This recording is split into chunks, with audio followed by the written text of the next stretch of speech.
नमस्कार. आरोग्यशाहीमध्ये मी वैद्य नमिता आणि मी वैद्य भाग्यश्री आपलं स्वागत करतो. आरोग्यशाहीचा तसाच तो आहाराचाही. भारतीय संस्कृतीमध्ये उदरभरण नोहे जाणीजे यज्ञ कर्म असं आहाराबद्दल म्हटलं जातं.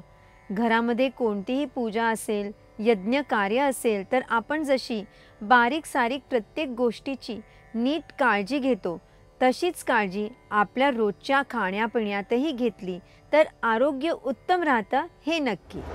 यज्ञातला अग्नी प्रज्वलित राहण्यासाठी ज्याप्रमाणे त्यात तुपाची आहुती देत राहावी लागते, तिळासारख्या स्निग्ध द्रव्यांचं हवन करावं लागतं, तसंच आपल्या आतला जाठराग्नी प्रदीप्त राहण्यासाठी अन्नातही योग्य स्निग्धतेचा समावेश असावा लागतो.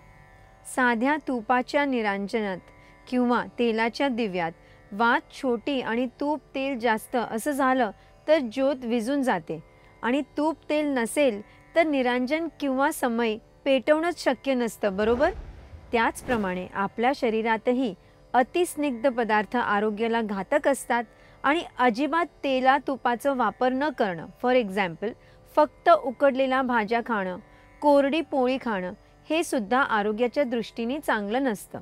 चला तर मग आज पाहूया की आरोग्याच्या दृष्टिकोनातून स्वयंपाकघरात फोडणीसाठी काय वापरणं चांगलं असतं ते. आयुर्वेदामध्ये तेल हा शब्द मुळातच तिळावरून आलेला आहे. त्यामुळे जेव्हा कोणतं तेल असं स्पेसिफिकली सांगितलेलं नसतं तेव्हा ते तिळ तेल समजावं असा नियम असतो. पण तिळाचं तेल पोटात घेतलं असता त्वचेला आणि डोळ्यांना अहितकारक असतं असं आयुर्वेदात सांगितलेलं आहे. त्यामुळे संस्कारित तिळ तेल अभ्यंगासाठी उत्तम असलं तरी स्वयंपाकासाठी न वापरणंच चांगलं. उत्तर भारतात मोहरीचं तेल वापरलं जातो, पण मोहरी उष्ण असल्यामुळे काश्मीर, हिमाचल प्रदेशासारख्या थंड प्रदेशात मोहरीचं तेल खाल्लेलं चालू शकतं, पण सरसकट सर्व सीझन्समध्ये आणि संपूर्ण भारतात मोहरीचं तेल खाता येत नाही. तसंच दक्षिण भारतातही खोबरेल तेल वापरलं जातं, ते सुद्धा तिथल्या उष्ण वातावरणात शरीराला गारवा देण्याच्या दृष्टीने चांगलं असतं.